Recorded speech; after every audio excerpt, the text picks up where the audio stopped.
of the more curious customs amongst colleges and universities is the awarding of the honorary degree. The road to doctor is long and arduous, and many more start it and complete it. Yet, a university president is invested with the power to bestow the doctorate honoris causa. This is a carefully guarded power reserved for extreme cases of selfless service to the university, the community, or humankind. And it's my privilege tonight to make such an award. There are almost 200 graduates sitting before us tonight who aspire to be leaders. They will take many paths to get there, some predictable, some less so. Some will wear suits, some will wear briefcases. Some will wear suits, others will carry briefcases. Some will wear parachutes and carry Beretta M9s. Most will put their hearts and souls into making the world a better place. Others will put their very life on the line to achieve this laudable goal. Our commencement speaker tonight falls into this latter category. A native of Lake Wales and a Weber graduate, Colonel Carol Tschida commands the 419th Contracting Support Brigade at Fort Bragg, North Carolina.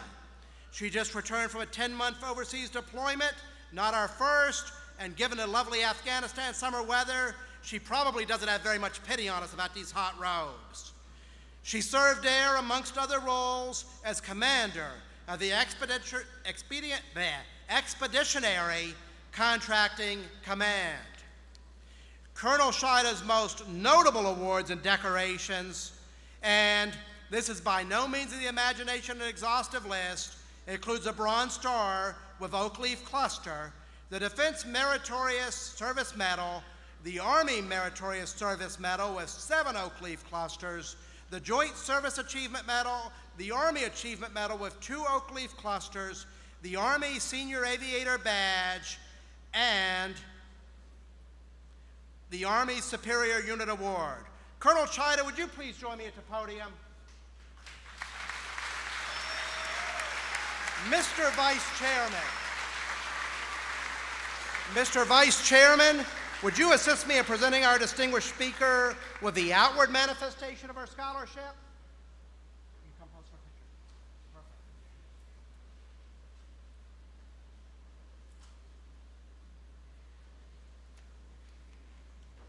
By authority in me vested in recognition of a lifetime of service to our nation and our world, I hereby bestow upon Carol Tschida the degree of Doctor of Business Administration, honoris causa. Dr. Tschida, I suspect the place has changed a little bit since you were on this stage 33 years ago, but it is and it will always be Weber. Welcome home. The Weber podium is yours. Thank you.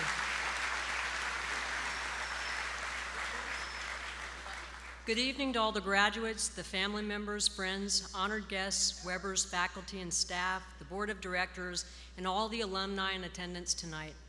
I echo my thanks to the Honor Guard from the Polk County Sheriff's Office, who did a fantastic job posting the national colors, and to the musician for the exceptional music.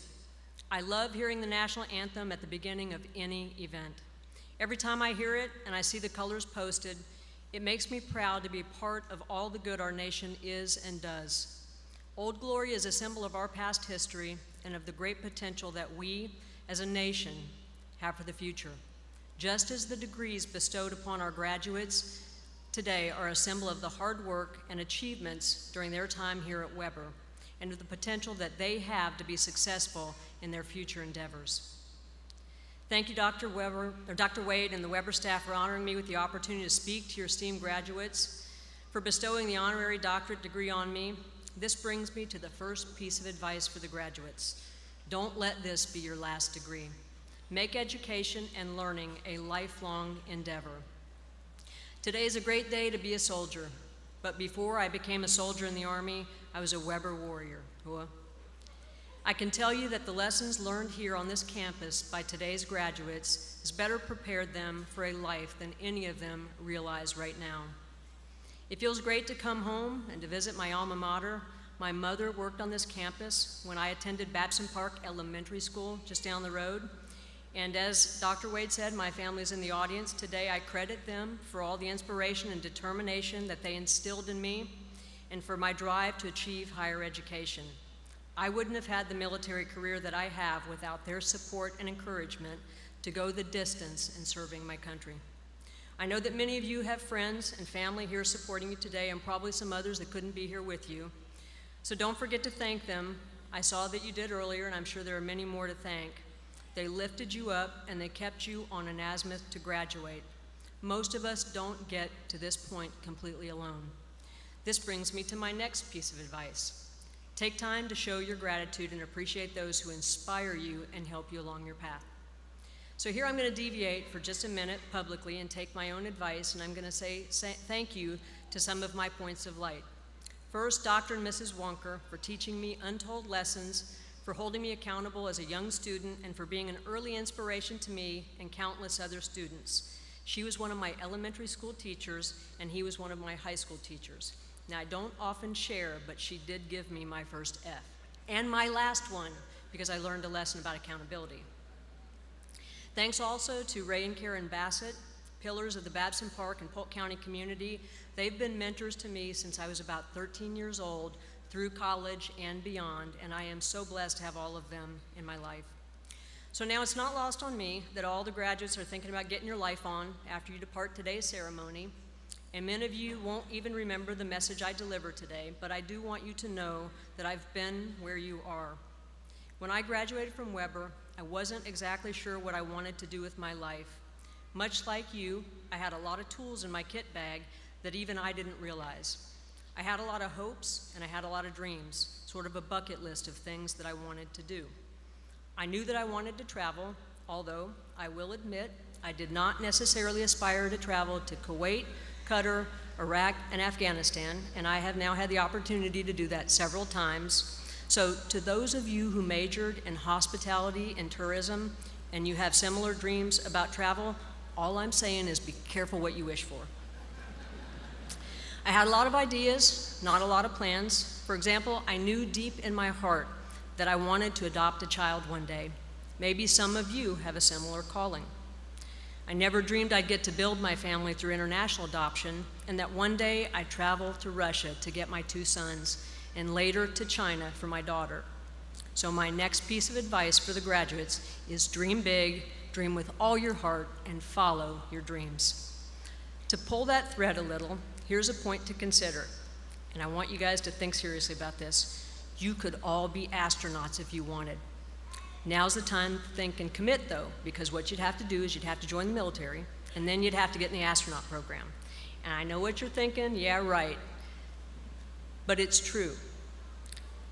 The tools are at your hands, and all you have to do is grasp within your reach, aim high, and move out with conviction. Now, if I was talking in Army terms to a bunch of soldiers graduating from training, what I'd really say is move out, draw fire, take a knee, drink water, and go get it.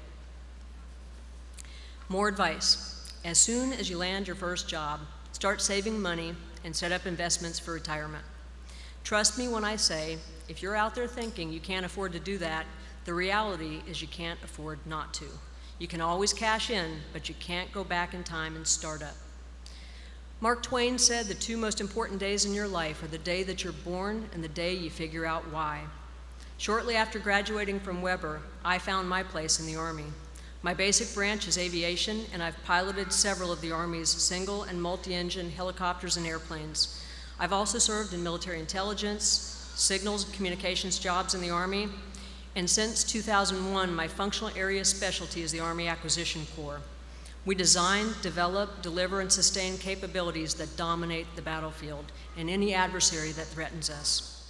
As a contracting officer, I provide maneuver commanders in the fight, in combat, with flexibility and options through contracting for systems, services, construction, and supplies.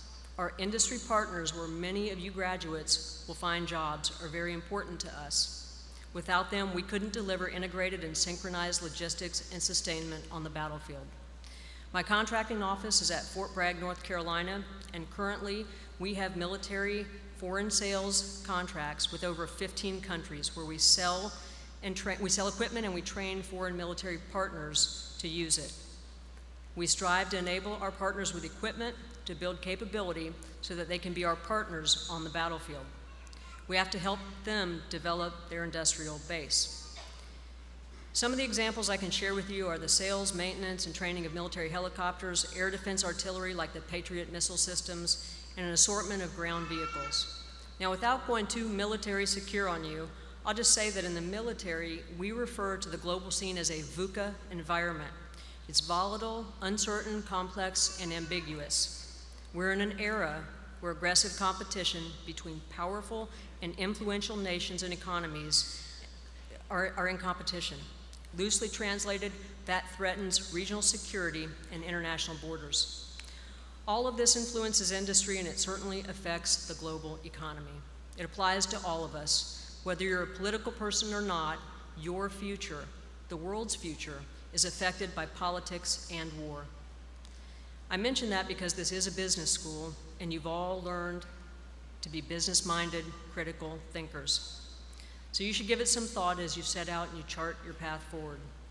Of course, this is where I extend an invitation as a career Army officer that should any of you feel called to serve, I highly recommend pursuing a military career. Not only have I found great joy and fulfillment in the honor of serving my country and defending freedom, liberty, and our way of life, but I've been broadened and rewarded in ways I never imagined when I sat in your seat just 33 very short years ago. In fact, I made a commitment to give my life to preserve important rights like freedom of worship and speech, so that those of you who disagree with me can do so in public and without fear. That brings me to more advice. Learn to agree to disagree with others and move past it. You have to be able to rise above personal and professional differences to be successful. That said, I'm going to be completely honest. I do long for the days when I didn't know if my Facebook friends were Republicans or Democrats. In the Army, we have a saying, mission first, people always. As you graduate and you enter the real world, this saying is going to apply to you. Mission first. No matter what career field you enter or job you hold, you'll be graded on mission accomplishment and some sort of metrics. Your bosses will expect you to get it done. You won't always like the tasks or the missions that you're given. At times, they're going to seem boring, petty, and not enjoyable at all. Regardless, your boss expects you to get it done correctly and on time. As you set out to do that, remember, if it's worth doing right. Take pride in being the best at whatever task you're given, regardless of how small or seemingly insignificant. I remember my dad telling me once when I was growing up, I was probably complaining about school or homework, and he said, Carol, the world needs good ditch diggers too. Just remember, if you're going to be a ditch digger, at least be the best. Next piece of advice, keep a good attitude. As a brand new second lieutenant in the Army, one of the first missions I was given was to prepare a large field of tall grass as a cleared area to train cadets. And it seemed really silly to go through college, get a degree, do all the ROTC training, learn to be a soldier and a leader, and then find myself using a weed eater to clear over an acre of tall grass. But I decided to keep a good attitude and to do my best for the task at hand, and I'll just share that that tall grass turned out to be filled with poisonous plants like poison ivy, poison oak, and poison sumac.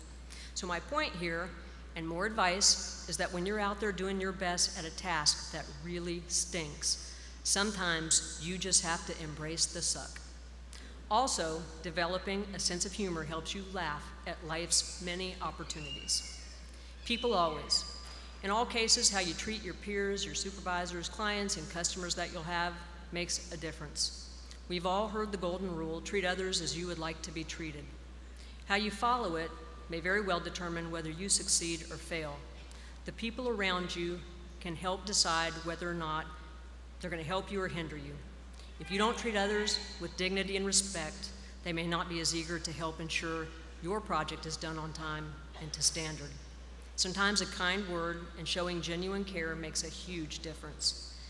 In almost 33 years of military service, I found that every job I loved was always about the people. It was never about the location, and it wasn't always about the mission. More advice, don't quit. Quitters never win. Remember that when a door closes, sometimes a window opens. Maybe going through that window will bring you far greater joy and opportunity than the door ever would have. It's easy to get discouraged, and we all do from time to time, but don't quit because you fear failure. Instead, learn to fear failing to try. Be willing to work hard, and if you don't have a strong work ethic, develop one. I recommend you start immediately. One of the wonderful things about this country is the freedom that we enjoy. I've been to many countries in the Middle East, all over Europe, through Central and South America, the Caribbean, Russia, China, and a few other places. I'm always reminded how blessed we are of the freedoms that we enjoy. But real freedom is scary. Real freedom gives you the responsibility to make choices about your life. You're free to work hard and succeed, but you're also free to fail. Never forget that while we have freedom of choice, there is not freedom from consequences. Knowing you're responsible for your success feels pretty good. Knowing you're also responsible for your failures doesn't, and often people can't accept that responsibility. Don't be the guy or gal who transfers blame for bad choices or failures to others. We all make bad choices, and we all suffer setbacks and failures, even when we feel we've made good decisions. I've learned to assess myself and others on how we handle those failures and setbacks. The person who accepts responsibility for the setbacks makes an effort to learn why and how they happen, and then makes real efforts to fix, improve, and share the lessons learned with others. Well, that's the person I want on my team. It's easy to judge someone by their mistakes. It is perhaps better to view them by how they recover and move forward. All of you will be a subordinate, a peer, a supervisor, and a leader at some point. When you're a subordinate, be the best, be the hardest worker, be the one that leaders fight to have on their team. When you're a peer, be a team player, share your processes, your tactics, your techniques, and your procedures that work. When you're a supervisor, you have to be a subject matter expert at your trade. Be the supervisor that teaches, coaches, mentors, and develops your subordinates. Become the leader that the team will follow anywhere, the one they'll go above and beyond for. Become the leader who, when you get to the top, turns around and reaches down or across boundaries and pulls the other teams up. Perhaps some of you have seen in the news politicians lately who have never mastered that concept. Well, that's another great point. There are good leaders and bad leaders out there. So look for the good ones, see what works for them, and then emulate it. You can learn from the bad ones too, and I will share that one of the reasons I'm an officer today is because when I was a junior enlisted soldier, I had a company commander who was a poor leader. I looked at the pay scale, and it occurred to me that I could do that better and get a lot more money as an officer, and that's why I am where I am. Let these instances inspire you and not discourage you. Next piece of advice, learn to see challenges as opportunities. As a leader, you have to be self-aware, and to see ourselves, we have to do self-assessments to accomplish that. So first, let's recognize that sometimes we do not have the most objective view of ourselves. So seek input and feedback from your subordinates, from your peers, and from your superiors. Have thick skin and don't take negative feedback personally. Use constructive criticism to improve and establish a reputation for being an approachable and caring leader, one that others seek out and confide in. You'll find that your creative problem solvers and your innovative thinkers will trust you and share with you. Great leaders never take credit for the work of others. Help lift them up and enable them. Smart business managers are looking for these people, and technology and development depends on them. I've worked with government, civilians, and contractors my whole career in the Army. I've participated in countless hiring and interview panels. I've scrutinized more resumes and portfolios than I can count in nearly every field related to aviation, maintenance, logistics, sustainment, intelligence, cyber, management, marketing, programs and product teams, high-tech equipment and sales, and contracting and acquisition, to name a few. And a few pearls of wisdom that I'll impart about job hunting, and a few pearls of wisdom about job hunting and pursuing your chosen career path are really very simple.